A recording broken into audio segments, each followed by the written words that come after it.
Hello सभी भक्तों को जय श्रीमन्नारायण, जय श्री राधे कृष्णा, राधे राधे। आज मैं आपको माघ मास के महत्व के 16वें अध्याय की कथा सुनाने जा रही हूँ।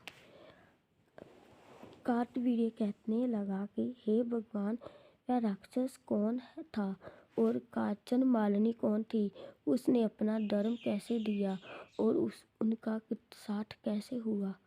हे ऋषि, अत्रि ऋषि की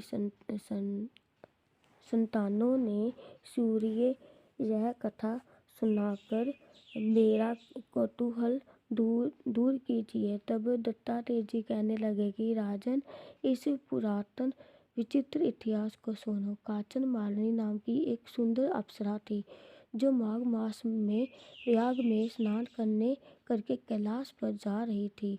तब उसको मार्ग में जाते हुए हिमाचल के कुंज में से एक धीर राक्षस ने देखा। उसे उस सोने जैसे तेज वाली, सुंदर कटी वाली, बड़े बड़े नेत्रों वाली, चंद्रमुखी, सुंदर केश और पीन प्यादोर वाली सुंदर अप्सरा को देखकर उस राक्षस ने कहा कि हे सुंदरी कमल नयनी, तुम कौन हो और कहाँ से आ रही हो? तुम्हारे वस्त्र और वेणी भीगी हुई क्यों है? तुम आकाश मार्ग से कहाँ जाती हो और किस पुण्य के प्रताप से तुम्हारा शरीर ऐसा तेजस्वी और रूप ऐसा मनोहर है? तुम्हारे गीले वस्त्र से मेरे मस्तक पर गिरे हुए एक बूंद जल से मेरे क्रूर मन को एकदम शांति प्राप्त हो गई। इसका क्या कारण है? तुम बड़ी शीलवती प्रतीत होती हो, इसका कारण मुझसे कहिए। अप्सरा ने कहा, हे राक्षस, मैं काम रूपनी अप्सरा हूँ।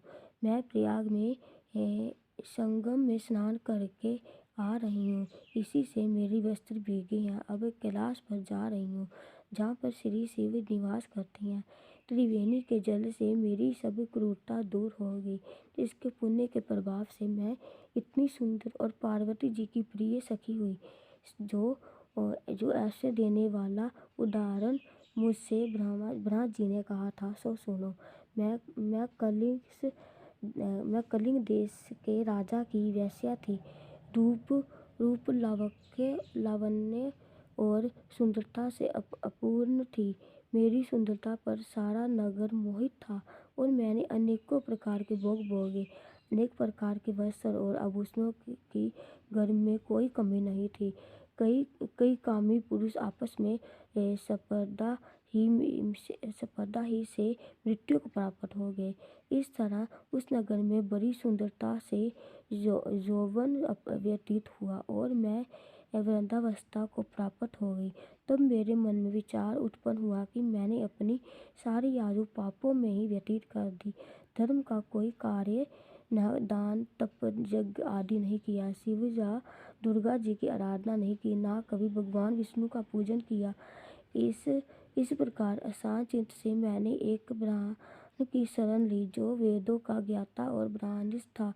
मैंने उनसे पूछा कि मेरा निस्तार किस प्रकार हो सकता है? महाराज, साधु सज्जन अच्छे और बुरे सभी पर दया करते हैं, इसलिए मुझ दीन पर भी कृपा करके मुझ कीचड़ में डूबी हुई को पकड़ कर उबारिए।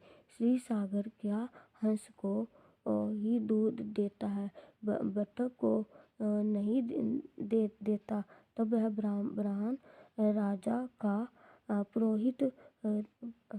पुरोहित इन सब बातों को सुनकर मुझ पर दया करके कहने लगा कि तू ब्रह्मा के क्षेत्र प्रयाग में जाकर माघ मास में त्रिवेणी संगम में स्नान कर, परंतु मन में अशुभ क्रिया का विचार नहीं करना। पापों के नाश के लिए महर्षियों के ने तीर्थ स्थान में से अधिक और कोई प्रयासित नहीं बतलाया।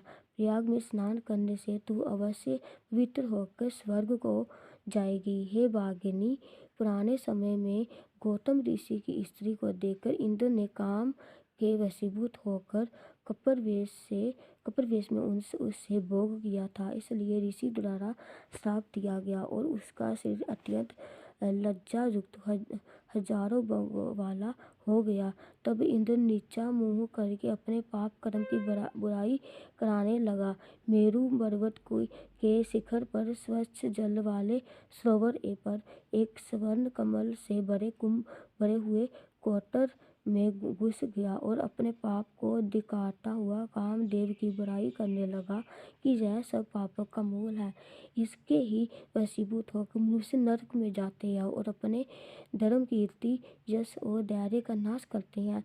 इंद्र ऐसा सोच रहा था और इंद्र के बिना सारा देवलोक शोभाहीन हो गया। तब देवता, गंधर्व, किन्नर, लोकपाल इंद्रादि के सहित बृहस्पति जी से जाकर पूछने लगे कि महाराज, इंद्र के ना रहने से स्वर्ग ऐसा शोभाहीन हो गया है जैसे सतपुत्र के बिना श्रेष्ठ कुल।